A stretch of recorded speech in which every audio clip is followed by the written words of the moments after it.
मलकाए कोसार मरीज खूबसूरत नज़ारन का थींदे एजेंट निकरी पंदो है इस्लामाबाद की तरफ। आंधी बन के आया हूँ, मेरा हौसला है बुलंद। एडन बुलंद हौसलन के हथी वठण न करे। एजेंट जूं कुछ मुलाकातूं तय थियल हूंदियूं आहिनि, जंहिंजी वजह सां एजेंट पार्लियामेंट लॉजिस जी तरफ वञी रहियो हूंदो। दोस्तों, पार्लियामेंट लॉजिस जंहिंमें MNA MPS सेंटर वग़ैरह रहंदा आहिनि, उते वञी करे एजेंट के पंहिंजो ज़िम्मेदारियूं निभाइणियूं। रेड ज़ोन में दाख़िल थींदे ई एजेंट पंहिंजो पाण खे VIP सम्झण लॻंदो आहे। दोस्तों, ही ॻाल्हि आहे उन ज़माने जी जॾहिं खसी छेलो 13,000 रुपए हूंदो। तंहिं ज़माने में सुप्रीम कोर्ट जो कलर वाइट ऐं थोड़ो अॻियां हली करे असेंबली जो कलर सफ़ेद हूंदो।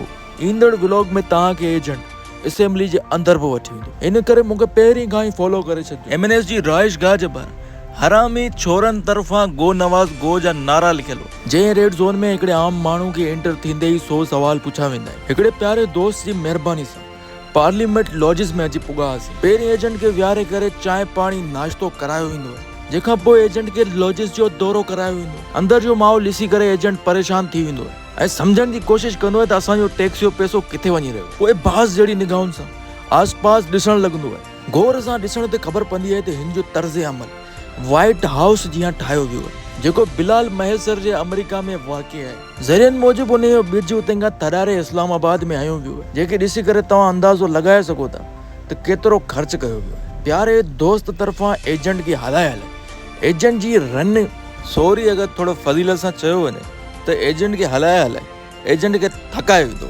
खैर, हाणे दोस्तों आउं तव्हां खां वठींदुसि इजाज़त। अगरि वीडियो पसंदि आई हुजे त लाइक शेयर ऐं सब्सक्राइब ज़रूरु करे छॾियो। अल्लाह हाफ़िज़ और नाज़।